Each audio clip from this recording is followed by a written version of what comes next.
shirkadda Super Transportation and Logistics maanta waxay magaalada Qardho iyo bulshadeeda ugu tabarucday 7 gaari aanu uga qayb qaadanayno dib u jedintii magaalada Boosaaso taasoo shirkadda Super ay siisay 7 gaari sidoo kale shalay shirkadda Super magaalooyinka Kalabayr Joorile ilaa Carmo waxaan kaga qayb qaadanay baabuurta sidoo kale intaas in ka badanba welina waa sii wadi doonaa insha Allah hadduu Ilaahay idmo waxaan ugu bishaareynaa mar walba in shacabkayaga aan la dareemayno dhibaatada ay hore u dareemeen haddana aan u sameynayno wax walba ay ugu laaban lahaayeen deegaanadoodii maanta waxa aanu taaganahay inaan u mahad celinno shirkadda Super waxaan ku yiraahdaa transportationka shirkadaas oo kaga qayb qaadatay celintii dadkii ka soo barakacay magaalada Boosaaso 7 gaari kaga qayb qaadatay kambaniga Super waxaan leenahay Allah barakeeyo waxaan leenahay mas'uuliyiinta maxaan ku yiraahdaa maamulka shaqaalaha dhammaan Allah barakeeyo hantida ay ku shaqaysanayaan Allah u barakeeyo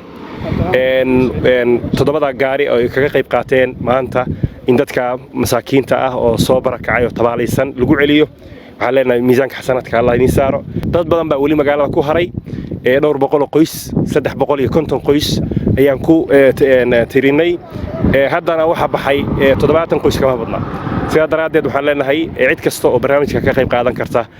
waxaan ka codsanaynaa inay ka qayb qaataan Super mar labaad waxaan leeyahay Allah idin barakeeyo maalkiina Allah idin barakeeyo bismillaahir rahmaanir rahiim alxamdulillaahi rabbil caalamiin ilaahay mahadis weeye maanta oo maaragtay dadkii ka soo qaxay magaaladii dagaalkii ka dhacay Boosaaso oo ay maaragtay ku soo aaday magaalooyinkan markaa dib ka jirin sida Qardho oo kale dad badan oo maaragtay ilaa 3 cisho hadda lagu howlana laga rareeyay si dib loogu celin lahaa maadaama hawshii jirtay maaragtay ilaahay xaliyay oo lagu heshiiyay wax maaragtay arinta dadkana in la celiyo maaragtay ay noqotay in lagu ballamo iskuuladii dadkii loo furay marka shirkadda la yiraahdo Super baa maanta waxay ku deeqday 7 gaari shirkadahaas khayr Allah siiyo shirkadaha Allah barakeeyo dadkoodii bay kala qayb qaateen dhibtii gaadhay Assalamu alaykum wa rahmatullahi wa barakaatuh halkan waxaan mahadnaq u farayaa shirkadda noo soo dirtay baaburadan Super waxaan idin leeyahay ajri xasanaad buuxa Allah idinka siiyo caruur Roomaati aan wata markii la dhameyd la isku qaaday wallahi aad baan u walwalay aad kolba dib baan u yar noqonayay way caruur yar baan wata gabdha xaamilooyin oo yar yar ayaa igu jira aad baan u walwalayay ilaahay waxaan idinka barayaa ajri xasanaad buuxa Allah idinka siiyo shaqadana Allah idin barakeeyo kor u sii socdaan idin leeyahay runtii maanta oo ay taariikhdu 20 bishii 2022 waxa halkan taagan shirkadda Super oo runtii ugu deeqday dadkii ka soo qaxay magaalada Boosaaso oo iyo magaalada Qardho 7 gaari oo runtii dadka jilicsan lagu celin doono magaalada Boosaaso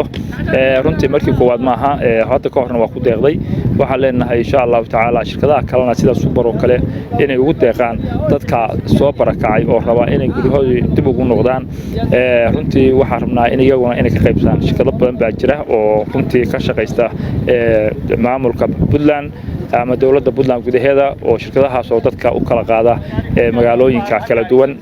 waddanka Soomaaliya ku kooban yahay qof walba marka waxaa la rabaa inuu ka qayb qaato runtii dib u celinta dadkaas jilicsan runtii intii hore uga soo qayb qaateen oo waa uga mahad celinaynaa runtii waxaan leenahay hawshan waa hawl sii socod doonta dadkii wali 2 gaarin hadda waxaa dhamaaday dadkii IDPs-yada dadkii magaalada ku soo qaxay oo dhan oo masaakiinta ahna magaalada ay xoganayaan marka waxaa leenahay dhammaan dal iyo dibadba waa in laga qayb qaataa dhammaanteen inagoo isku duuban waa uga mahad celinaynaa marka cid kasta oo ka qayb qaatay meel kasta ay joogto oo runtii dib celinta dadka kan ka qayb qaatanayana waa uga mahad celinaynaa aad iyo aad baa u mahadsantihiin. Assalaamu calaykum wa rahmatullahi wa barakatuh.